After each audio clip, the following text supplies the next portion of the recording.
Well, good morning to everybody out there. We are sitting here in third hour and missing you guys, but we're going to go ahead and go through paragraph structure, PowerPoint. I do have an assignment today. I'm still working on how to get this assignment to you guys at home because it's out of a book. So if you have any great ideas, shoot me an email. All right, quick preview. Oh, I turned off I was going to let you see your friends, but I turned off the camera. That's funny. Okay, so class for the next several days here. We have a PowerPoint today with some homework, vocab test tomorrow with a new list tomorrow, PowerPoint with homework Monday, PowerPoint no homework Tuesday, PowerPoint homework Wednesday, and then a quiz next Thursday. So the quiz next Thursday, I call it the writing quiz because it has to do with paragraph structure. It has to do with the 4 types of organization that we talked about yesterday. It talks about thesis statements. It talks about paper structure, all the different things that we need to talk about before I have you write your first major paper.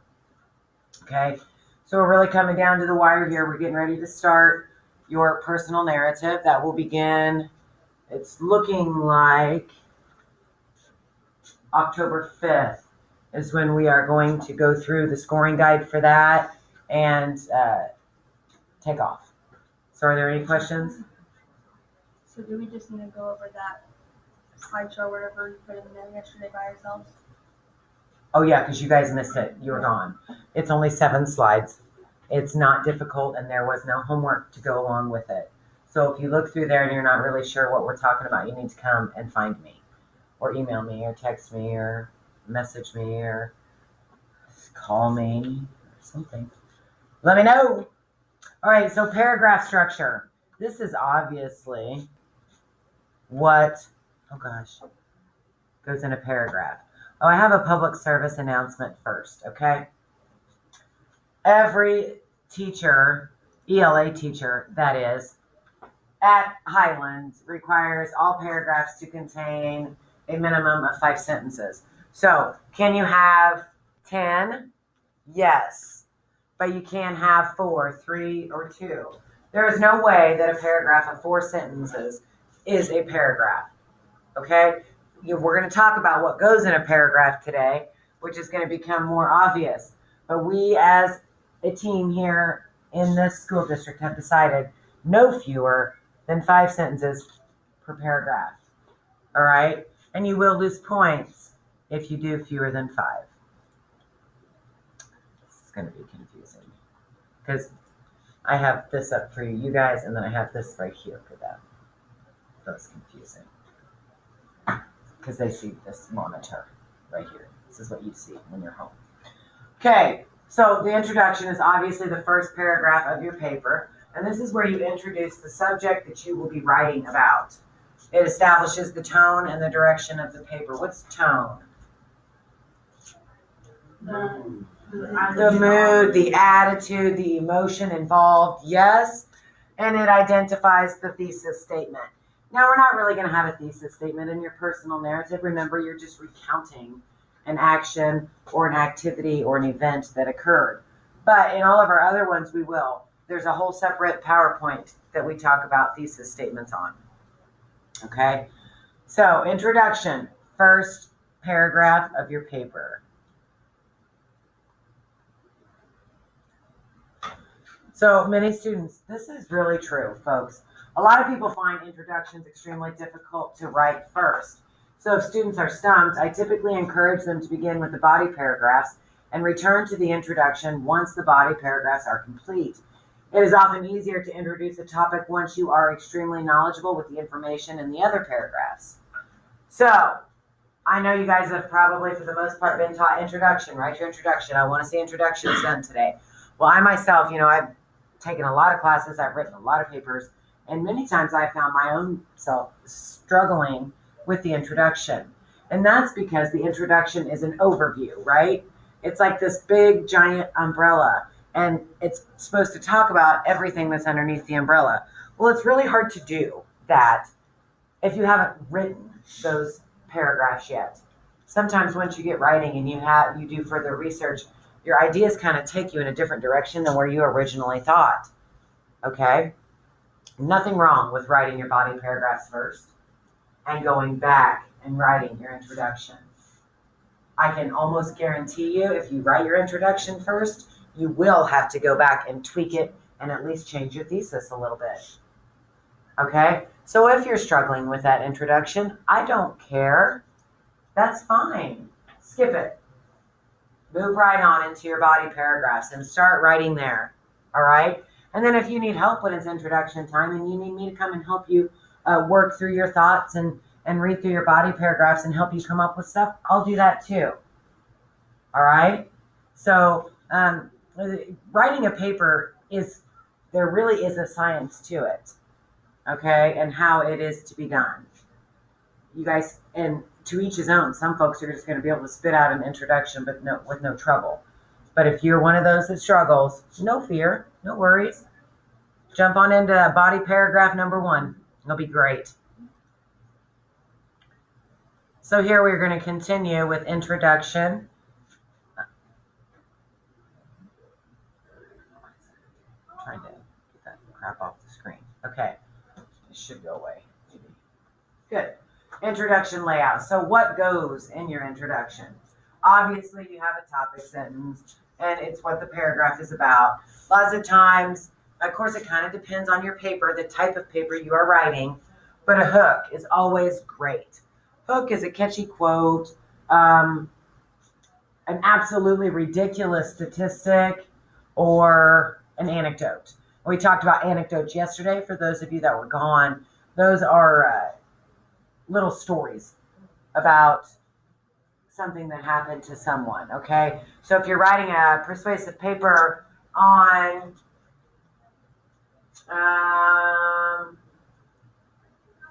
give me a persuasive paper topic because my mind's not working. Should extracurricular activities be required?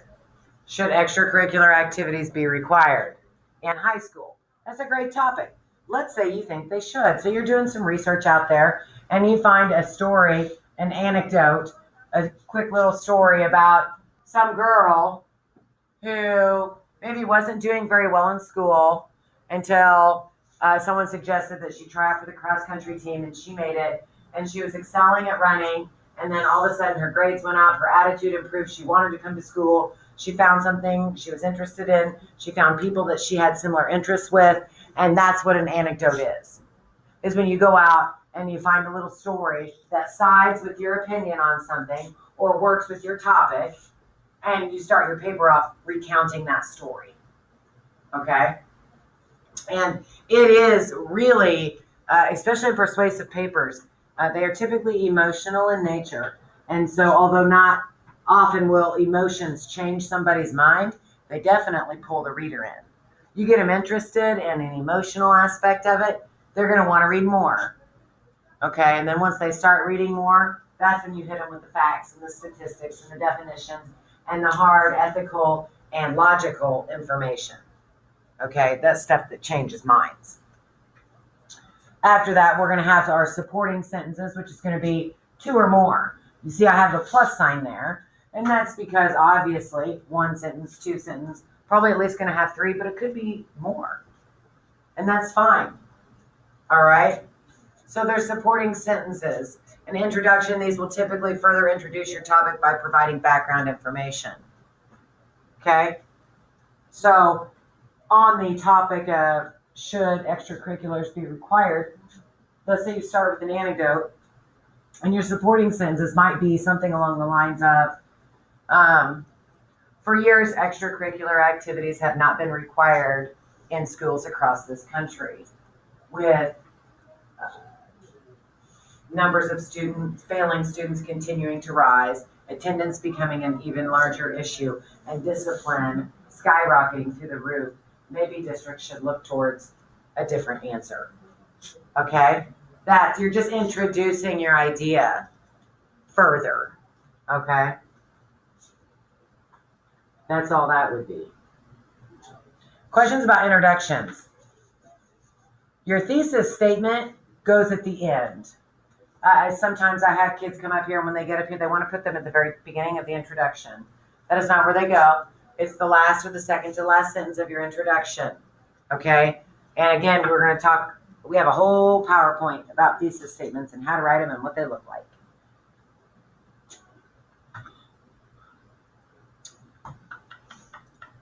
Okay, so 4 elements of a good paragraph. A good paragraph should contain at least the following 4 elements: a transition, a topic sentence, specific evidence and analysis, and a brief wrap-up sentence. Okay? So what's a transition sentence? We're transitioning from one topic to another. Transition sentence is when you are transitioning from one paragraph to the next. Sometimes we'll use transition words: first, second, third, next, finally, last, eventually. Those are transition words. Transition sentences is when you transition from a topic of one paragraph into the topic of the next paragraph. So, requiring extracurricular activities may not only help with school discipline, but may also reduce anxiety in high school age kids. If that's my transition sentence, what was the first paragraph about? Extracurricular activities helping students Reduce what? stress. Discipline. And then, because the second topic I bring in is what? The reduction of stress. Okay, so when you have a transition like that, you're transitioning. So the first thing you mention is what the previous paragraph was about, and the next thing you mention is what your new paragraph is going to be about. You're transitioning from an old topic into a new topic. Okay, and it ties it really nicely together. So your paper continues to flow from one paragraph to the next, to the next, to the next. Okay, topic sentence, that tells you specifically what that paragraph is going to be about. Okay, if we're talking about reducing social anxiety or whatever, social anxiety has been proven to be reduced in students who participate in activities with peers, with like-minded peers, whatever. What I'm saying there, that's your topic sentence. That whole paragraph is going to be about how kids who get together with other kids their age and do things that they all enjoy together, their anxiety social-wise is reduced because they have friends. They have friends that they can talk to because they have similar interests. It all makes sense. Okay? And that's your topic sentence. That's what the whole paragraph is going to be about. And then we have specific evidence and analysis. So this is when you are researching for statistics, facts, definitions, all of these things, numerical data that can prove it, okay? 74.5% of high school athletes graduate, or high school students involved in extracurricular activities graduate from high school. Bless you. That is a specific evidence. We have found data somewhere that supports our claims. That's specific. That is a supporting sentence that goes in the body paragraph of your paper. And then your brief wrap-up. It just tells the reader how and why this information supports your paper's thesis. Remember, everything you write, everything you talk about ties back up to your thesis. That's why it is hard to write that statement, especially at the beginning. Because sometimes you just don't know where your paper's going until you're writing it. Okay? So are there any questions about what a body paragraph looks like? What it should contain? So your transition sentence can either be the first sentence of a new paragraph or the last sentence. But it needs to be consistent throughout your paper. It's either the first sentence of a paragraph or the last sentence of a paragraph. Okay, but it has to be consistent. First sentence all the way through the paper or the last sentence all the way through the paper. Questions so far? You guys are so good and quiet today. Okay. Here are some ideas on the kinds of information that you can include in the evidence portion. So we've got facts, details, reasons, examples, information from the readings or class discussions, paraphrases or short quotations. So we've talked about quotes. Okay. Now remember, paraphrasing. What's the difference between paraphrasing and quotations? Paraphrasing is just like a general summary with some pieces that are quoted, but not all of it. So a paraphrase is when you read something that you like from someone else's and you put it into your own words. Okay? So it's not word for word from them, right? You're telling us what they said, but in your own words. Do we cite things that we paraphrase? Yes. Yes. Do we cite things that we summarize? Yes. Yes. Remember, everything that is not our own, we have to give credit. If you did not get out and go do that research yourself, then it must be cited. I don't care if it's in your own words or not. Okay, do you understand what I'm saying?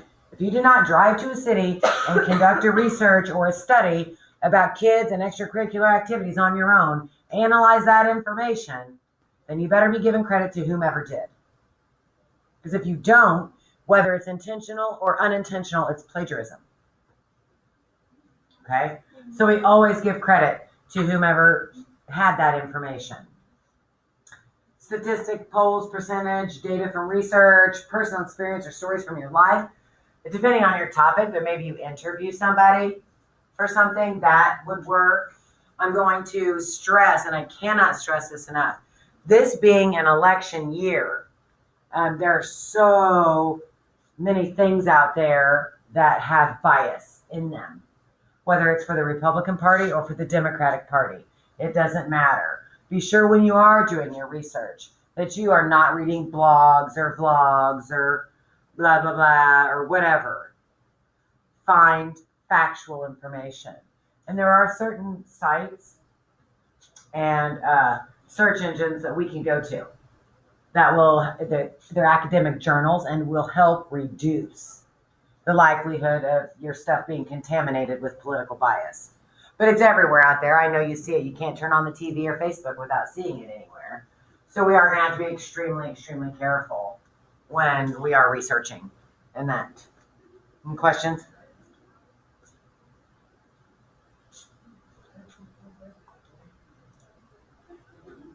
So our closing paragraph. So absolutely no citing unless you have a quote. So if you decide to use a quote, make sure it's extremely powerful and leaves the audience with what you want them to take away from it. So we never introduce new material, okay? The purpose of a conclusion is to summarize your entire paper, all right? So it ties up everything. It answers any last questions that you might have here. No new information. No. Okay? So if we have something that is cited here, it's going to be a quote or a question or something that you're trying to leave the audience with. Okay? A lot of people here, again, view the closing or conclusion very much like they do the introduction. You know, write those body paragraphs first and your conclusion should just flow right out. Okay? So what we have here is an introduction basically tells us my introduction. If you're reading a paper that I wrote, my introduction is going to tell you what I'm getting ready to write about. My body paragraphs, I'm telling you. And then my conclusion is telling you what I just told you. Okay? It's kind of odd, but that's truly what it is. You're introducing, you're showing, you're summarizing.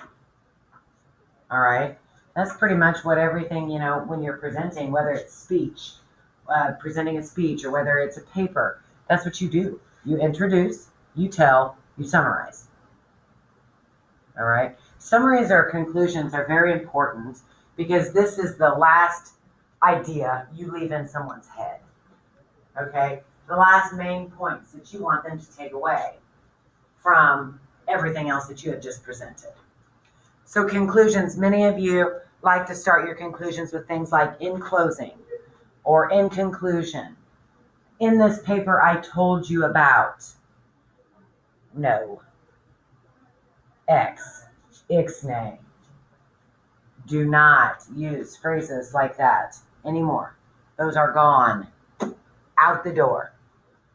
We are learning to write professionally and formally because you are going to be expected to do so next year. Okay? And so this is the first step in learning how to do that and get rid of some of those things that they teach, elementary kids to do, which is fine. It's fine at that age because they're just learning. But it's time that we break that and we get out of that. We don't need those phrases.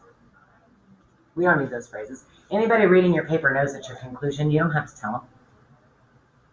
Okay? All right. Questions or concerns or comments about anything? No? Fine. So, the assignment that goes along with this, I don't know if we're going to get it done today or not, but I'm not going to let you take the books out of the class. For my people at home, this is what I'm struggling with, trying to find a way to make copies and get the copies to you. I don't know what to do. Maybe if you have somebody that can come to school and pick them up. Yeah? Do you know how to scan and put it on the computer? That's what Miss H did. You can always take a picture and upload. Yeah, Miss Meyer photocopies it and then she uploads it on like Google Classroom.